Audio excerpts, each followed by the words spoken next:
नाज़रीन, खबर दोपहर के साथ मैं हूं हिना ज़ुबैर।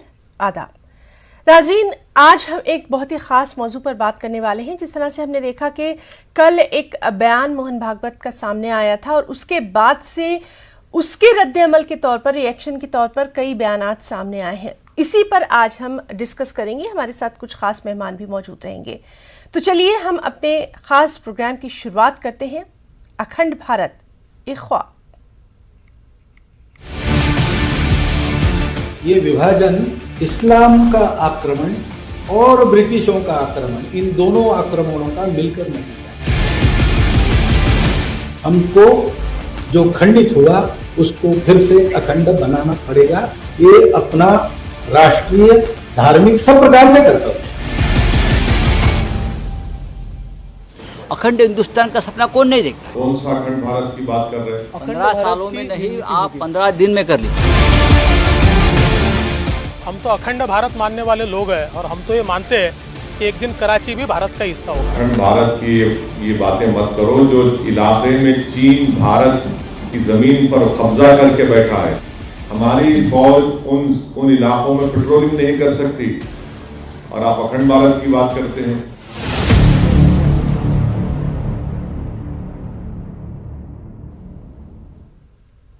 जी हां, आरएसएस सरबराह मोहन भागवत का कहना है कि हिंदुस्तान अदम तशद्दुद की बात हाथ में डंडा रखकर करेगा। हरिद्वार में एक प्रोग्राम से खिताब करते हुए मोहन भागवत ने कहा कि दुनिया ताकत की जबान समझती है। भागवत ने मजीद कहा कि अगर कोशिश करें तो आइंदा 10 से 15 वर्षों में अखंड भारत का कयाम हो सकता है। उन्होंने तो ये बात कही। उसके बाद शिवसेना के सीनियर लीडर संजय राउत ने आरएसएस चीफ मोहन भागवत के अखंड भारत वाले बयान पर अपना रद्द-ए-अमल जाहिर किया और उन्होंने क्या कुछ कहा वो भी आपको दिखाएंगे। सिर्फ यही नहीं बल्कि असदुद्दीन ओवैसी ने भी आरएसएस चीफ मोहन भागवत की जानिब से 15 साल में अखंड भारत बनाने के ऐलान पर तंज किया। असदुद्दीन ओवैसी ने सवाल किया कि 15 साल में 15 लाख मिलेंगे क्या? उन्होंने ये भी कहा कि 8 साल तक आपने क्या किया? ओवैसी ने कहा कि चीन हिंदुस्तानी इलाकों में दाखिल हो गया है, हिंदुस्तानी फौज वहां पेट्रोलिंग तक नहीं कर सकी है। आइए आपको ये तमाम बयानात दिखाते हैं।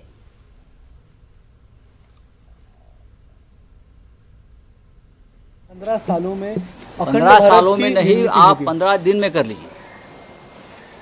सरसंघ चालक मोहन भागवत जी हमारे लिए भी आदरणीय है। अगर अखंड हिंदुस्तान की बात कोई करता है तो सबसे पहले उनको पीओके को हिंदुस्तान को जोड़ना पड़ेगा, वो ले लीजिए। फिर पूरा जो पाकिस्तान विभाजन हुआ था 1947 में, उनको हिंदुस्तान को जोड़ना पड़ेगा, वो भी लीजिए। कभी कंधार तक हमारी सीमाएं थी, वो भी लीजिए। श्रीलंका भी लीजिए और एक अखंड हिंदुस्तान, एक महासत्ता बना लीजिए। किसी ने रोका नहीं है। ये देश के लिए गर्व की बात है। लेकिन 15 साल का वायदा मत करिए, 15 दिन करिए या 2 साल करिए। हम पूरा देश आपके साथ रहेंगे। लेकिन उससे पहले जो कश्मीरी पंडित है, उनकी जो कश्मीर की फाइल जो अब वापस खुली एक पर्दे के ऊपर, उस सभी हमारे कश्मीरी पंडित भाइयों को उनकी घर वापसी बहुत ही सुरक्षित तरीके से होनी चाहिए, वो कर लीजिए।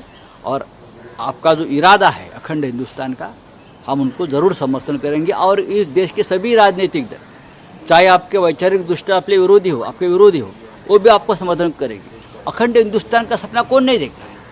सब कुछ देखता है। लेकिन वीर सावरकर का ये सपना था, बाला साहब ठाकरे जी का सपना था। तो सबसे पहले वीर सावरकर को भारत रत्न दीजिए। 8 साल में क्या उखाड़ लिए? 8 साल में क्या करेंगे? 15 साल में क्या करेंगे? 15 लाख नहीं आए, 15 साल की बात कर रहे हैं। और कौन सा अखंड भारत की बात कर रहे हैं?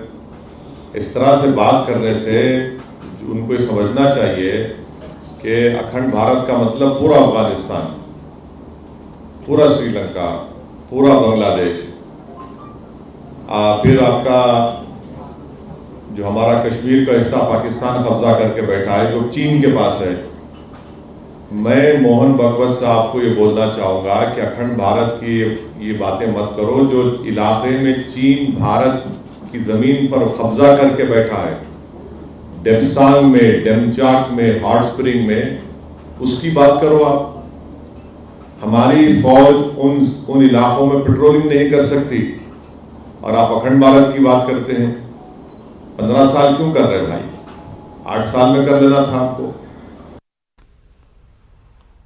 और नाज़रीन, इसी पर बातचीत के लिए हमारे साथ मौजूद रहेंगे 3 बेहद खास मेहमान। चलिए उनसे आपका तारुफ करवाते हैं। हमारे साथ मौजूद हैं बीजेपी स्पोक्स पर्सन, बीजेपी तर्जुमान शुभेंदु शेखर अवस्थी जी, आपका बहुत इस्तकबाल करना चाहेंगे।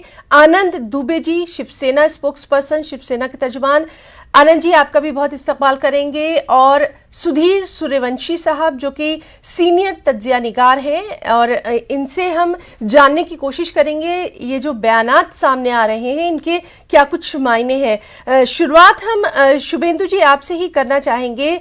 जिस तरह से ये बयान सामने आया है मोहन भागवत का, उस पर क्या कुछ अभी नजरिया है, क्या कुछ कहना चाहेंगे, क्या मायने इस बयान के निकाले जाएं? शुभेंदु जी। देखिए, बहुत सालों तक और बहुत सालों से इस भारत को तोड़ने की तैयारी होती रही। हर बार यदि हम कहें, अफगानिस्तान भी, कंधार भी हमारे क्षेत्र में था, और आपको मालूम है महाभारत में कंधारी भी थी हमारे पास, वो कंधार क्षेत्र से आई थी। अफगानिस्तान और उसके बाहर बाहर तक क्षेत्र हमारे से जुड़ा हुआ था। धीरे धीरे धीरे हम लोग विघटित होते हुए भारत में आज तक आ गए। 47 का भी एक विभाजन हुआ, पाकिस्तान अलग हो गया, बांग्लादेश अलग हो गया। तो आज जो भारत बचा है, जो मैं समझता हूं,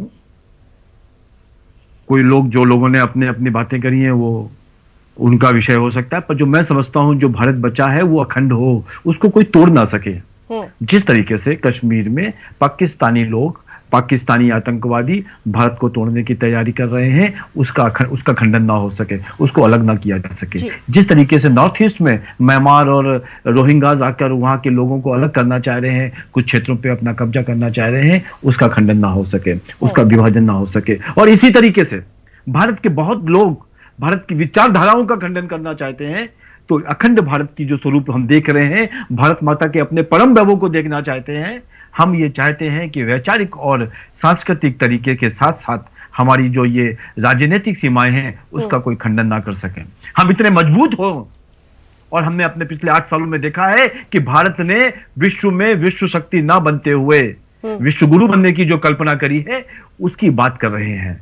यहां पर लोगों ने छोटा सोचा, और जैसा ओवैसी साहब बोल रहे हैं और जो बाकी जवाब दे रहे हैं, उनको तो ये कहना चाहिए था, यस भारत अपना देश है और भारत को यदि तोड़ने वाले सामने आएंगे। सबने ये भी कहा है कि हाँ ठीक है, बहुत अच्छी बातें होना चाहिए, अखंड भारत, एक भारत का ख्वाब जो देखा जा रहा है, लेकिन इस सब के बीच में जो पुराने वादे किए गए थे अब तक, उनको भी इन बयानों में याद दिलाया जा रहा है। चलिए, हमारे साथ आनंद दुबे जी मौजूद हैं, शिवसेना स्पोक्स पर्सन है। आनंद जी, आपसे हम जानना चाहेंगे कि अभी हमने समझने की कोशिश की कि इस बयान के क्या मायने निकाले जाएं। संजय राउत जी का भी बयान हमने देखा था कि उन्होंने साफ तौर पर कहा कि 15 वर्षों में क्यों, 15 दिन में कर लीजिए, लेकिन आपने जो वादे किए हैं इससे पहले उनको भी पूरा करिए। बहुत सारी उन्होंने चीजें यहां पर गिनाई। शिवसेना किस तरह से इसको देखती है, इस बयान को? देखिए हिना जी, नमस्ते। जब कोई देश के बड़े नेता जिनसे लाखों लोग प्रभावित होते हैं, अगर वो कोई बयान देते हैं तो उसके पीछे कोई न कोई मकसद होता है। अब ये कह रहे हैं कि 15 साल हमें दे दीजिए। 8 साल तो देश की जनता ने पूर्ण बहुमत के साथ आपको दे दिया, अब 15 साल और मांग रहे हैं। क्यों मांग रहे हैं? अखंड भारत के लिए। ठीक है, बड़े खुशी की बात है, बचपन से हम सबका सपना रहा है कि हम अखंड भारत तो थे ही, बीच में कई वर्षों तक हम पर विदेशी ताकतों ने हुकूमत की और हमारे अखंड भारत को टुकड़ों में बांट दिया। एक जमाना था कि अफगानिस्तान, पाकिस्तान, बांग्लादेश, श्रीलंका, बर्मा, नेपाल, ये सब भारत का हिस्सा हुआ करते थे। अच्छी बात है, आपने सोचा है कि अखंड भारत हम बनाएंगे, लेकिन एक बात नहीं समझ में आ रही है कि अखंड भारत तो बहुत दूर का एक सपना है। पहले पीओके के बारे में क्या है? जो पाकिस्तान ने कश्मीर में कब्जा कर रखा है, जहां पर हमारे लोग नहीं जा सकते, हमारी सेना नहीं जा सकती, जहां बाकायदे एक बॉर्डर खींच रखा है, वो भी किसने? एक छोटे से देश ने, जिनकी आबादी उत्तर प्रदेश के आबादी से भी कम है, और लोकतंत्र में और पूरे दुनिया की निगाह में उस देश का कोई अस्तित्व नहीं है, भारत के सामने खास करके। अगर हम उनको नहीं सिखा पा रहे, चाइना कभी न कभी हम आपके ही चैनल के माध्यम से सुनते हैं कि कदम दर कदम वो हमारे देश में कब्जा करते हुए आ रहा है, तो हम उसको सबक नहीं सिखा पा रहे हैं। हम ये नहीं समझ पा रहे हैं कि अखंड भारत की आपकी प्लानिंग क्या है। आपने तो क्या दिया, तो प्लानिंग समझ में नहीं आ रही है, इस बात को भी हम समझने की कोशिश करेंगे। शुभेंदु शेखर जी, आपके पास आऊंगी, मैं आपसे जरूर इस बात का जवाब जानना चाहूंगी। सुधीर सूर्यवंशी साहब हमारे साथ मौजूद हैं और इनसे हम काफी चीजें जानने की, समझने की बार बार जो है वो हम सुधीर जी, हम सीधे तौर पर आपसे जानना चाहेंगे, जिस तरह का माहौल अभी देखा जा रहा है भारत में, और लगातार अगर हम सियासी चीज़ों को हटा दें, उसके बाद जब हम देखते हैं बयानबाजियां तो देखी जा रही हैं, आने वाले इलेक्शन है उसके तनाजुर में इस तरह की बयानबाजियां सामने आएंगी। अखंड भारत का जो सपना है, जो हर हिंदुस्तानी का भी सपना है, क्या आपको लगता है कि इसके लिए कोई टाइम लिमिट होना चाहिए या डायरेक्टली इस तरफ काम करना चाहिए? देखिए, मोहन भागवत जो आरएसएस के चीफ है, उन्होंने एक बयान दिया कि हिंदुस्तान एक अखंड भारत का एक उन्होंने सपना दिखाया। अच्छी बात है, इंडिया का जो कुछ पार्ट था, पाकिस्तान था, अफगानिस्तान का, ब्रह्मा था, श्रीलंका था, एक साथ आना चाहिए। बहुत ही अच्छी बात उन्होंने कही, लेकिन अच्छे बात करते समय ये जो बयान उन्होंने दिया है, मुझे लगता है 2-3 बिंदु के ऊपर इनका विचार विमर्श होना चाहिए जी। पहली बात है, अपन 21वीं सदी में जी रहे हैं, 18वीं सदी से और 16वीं सदी में जी नहीं रहे, 21वीं सदी में जी रहे हैं। इसलिए मुझे लगता है कि मोहन भागवत जो आरएसएस के जो चीफ है, आरएसएस ऐसे संगठन है इंडिया में, वो 1 साल 2 साल के ऊपर कोई एजेंडे के ऊपर काम नहीं करते। मेरे हिसाब से, मेरे जानकारी के हिसाब से वो कम से कम 100 साल के जो उनका प्रोग्राम रहता है उसके हिसाब से वो काम करते रहते। जैसे मेजोरिटेरियम इंडिया में बढ़ रहा है, वो 100 साल से इस धारा पे, इस विषय पे काम कर रहे थे। आज उनको पॉलिटिकल एक सक्सेस मिला है, उसके बाद में वो कल्चरल सक्सेस की तरफ वो जा रहे हैं। दूसरी बात यह है कि जो एक्सपेंशनिस्ट जो एजेंडा रहता है, जैसे विस्तारवादी, जैसे चाइना भी चाहता है कि भारत का जो अगल बगल का भाग हो हमारे साथ हो, वो एक्सपेंशनिस्ट एजेंडा है। वो प्रेजेंट जो सिचुएशन है उसमें कितना सक्सेसफुल हो पाएगा वो देखने वाली बात है। इंडिया ऐसे कुछ भी तरह से चाइना को कोई पार्ट अपना दे नहीं पाएगी और डट के मुकाबला करेगी। आपने देखा होगा फिलहाल जो करंट रशिया और यूक्रेन का जो युद्ध चल रहा है, का जो छोटा देश है, लेकिन रशिया को लगता है कि मैं इजीली उनके साथ में, वो भी रशिया को लगता है हम एक अखंड रशिया का जो सपना देख रहे थे पुतिन, वो इसलिए यूक्रेन के साथ में लेना चाहते, लेकिन 2 महीने हो गए अभी भी यूक्रेन के ऊपर उन्हें जीत हासिल नहीं कर पाए। इसलिए जो 21वीं सदी में अपन जी रहे, वो प्रैक्टिकल सोच भी साथ में रखना बहुत जरूरी है। सपने देखना बहुत अच्छी बात है, लेकिन सपने अपने दिन के सपने नहीं होने चाहिए, वो प्रैक्टिकल सपने जी। तो यहाँ पे आपने कुछ पॉइंट्स जो हैं वो रखे हैं, उनके बारे में हम शुभेंदु जी से जरूर बात करेंगे, और जिस तरह से अभी आनंद दुबे जी बात कर रहे थे उसको भी हम शुभेंदु साहब से समझने की कोशिश करेंगे। यहाँ पे रुकना चाहेंगे एक छोटे से ब्रेक के लिए, एक छोटा सा ब्रेक हमें लेना है, जल्द लौटते हैं। अखंड भारत एक ख्वाब के ताल्लुक से मोहन भागवत का जो बयान सामने आया है उसके ताल्लुक से शुभेंदु जी, सीधे आपसे ही हम जानना चाहेंगे। अभी आपने सुना हमारे दोनों खास मेहमानों को, जो टाइमिंग है इस तरह के बयानात की, हालांकि इससे पहले भी उन्होंने ग्वालियर में भी नवंबर में इस तरह का बयान दिया था, लेकिन तब कोई 15 साल या 20 साल की बात नहीं कही थी। अब टाइमिंग के ऊपर सवाल उठाए जा रहे हैं। आने वाले कुछ वक्तों बाद कुछ स्टेट्स में इलेक्शन होना है, उसको लेकर बात हो रही है कि इस तरह के बयानात और उनकी टाइमिंग, इस बारे में क्या कुछ आप कहना चाहेंगे? देखिए, पहला तो इसको इलेक्शन से मत जोड़िए, कोई चुनाव नहीं आना है। मोहन भागवत जी कम से कम जो उनके स्टेटमेंट्स हैं वो चुनाव से लिंक्ड नहीं रहते हैं, एक विचारधारा से लिंक्ड है। दूसरा, जो शिवसेना के प्रवक्ता जी ने कहा है जी कि वो 15 दिन में क्यों ना कर लिया जाए, भारतीय जनता पार्टी की बात तो मैं जवाब नहीं दूंगा, पर जिस उद्देश्य से संघ ने इसका निर्माण किया है और संघ में मोहन भागवत जी ने जो बात कही है, वो कोई आज कल परसों और 10 दिन या 15 दिन या 20 दिन या 1 महीने की बात नहीं होती। वो अगले वर्षों तक के लिए किस तरीके से हमारी सोच होनी चाहिए उसके हिसाब से है। जब 1925 में, 1950 में, 1952 में, 1980 में जब संघ और उनके प्रकल्पों का निर्माण होता रहा, हम अपनी विचारधारा को मजबूत करते रहे और 2014 में आके मोदी जी ने इस राष्ट्र को उस विचारधारा के लोगों की बातों को पूर्ण बहुमत के साथ यहाँ पे सरकार बनाई जी। और मैं ये बार बार आपको कहना चाहता हूं कि जिस अखंड भारत की बात कर रहे हैं, संजय राउत जी की बात करें तो हम अगले 15 दिन में पहले पाकिस्तान के ऊपर अटैक करें और पीओके को कब्जा करें और पूरी अपनी जो ताकत है, जिस तरह से भारत आगे बढ़ रहा है, संजय राउत जी की बात को मानते हुए, जैसा उनका सोच है, जैसा शिवसेना की सोच है कि एक बार तुरंत पूरे देश के अंदर एक युद्ध का माहौल बनाया जाए और इस तरीके से वो अपना काम करते रहे। पीछे भी आपको याद होगा, बहुत साल पहले, मेरे को याद है जब मैं पढ़ता था, तब इन्होंने ये ऐलान किया था कि बंबई के हर जो बैनर, जो बोर्ड लगे हुए हैं, साइन बोर्ड लगे हुए हैं, या तो मराठी में होने चाहिए या हिंदी में होने चाहिए, और यदि नहीं होते हैं, इंग्लिश या उर्दू में होते हैं, तो हम उस घरों को, उन साइन बोर्डों को तोड़ देंगे। हाँ, और तब क्या हुआ, लोगों ने डर के तो कर दिया पर उनसे जुड़े नहीं। हमारा संघ का निर्माण ऐसा होता है कि जब हम लोग सालों साल लोगों को कन्विंस कर अपनी विचारधारा से जोड़ते हैं, तो जिस अखंडवाद की बात कर रहे हैं वो अखंडवाद ऐसा नहीं आएगा। मैंने अभी भी आपको बताया और फिर से भी बताना चाहता हूं, भारत विश्व गुरु बनना चाहता है, विश्व शक्ति नहीं बनना चाहता। यदि इतना फर्क समझ में आ जाए लोगों को, तो अखंड भारत की कल्पना को वो समझ सकते हैं। आज अमेरिका विश्व शक्ति है, रशिया विश्व शक्ति हो सकता है, आपस में लड़ाई हो रही है। आपको भी मालूम है यूक्रेन की जो लड़ाई है वो बेसिकली अमेरिका और रशिया की लड़ाई है, और इस लड़ाई में भारत का जो रोल है वो एक गुरु की तरह है। इसीलिए हमने जो एक समझने वाली चीज है वो यहाँ पर आप कह रहे हैं कि समझने की बहुत ज्यादा जरूरत है। आनंद दुबे जी कुछ कहना चाहेंगे? आनंद दुबे जी, चलिए, क्लियर हो गया हिना जी कि अखंड भारत का मतलब विश्व गुरु बनना था। आप एक ब्रेकिंग चला दीजिए कि मोहन भागवत जी का जो कहना था अखंड भारत का, वो ऐसे न समझा जाए, वो ऐसे समझा जाए कि वो विश्व गुरु बनने की बात कर रहे हैं, मतलब पूरे विश्व को चेला बनाना चाहते हैं।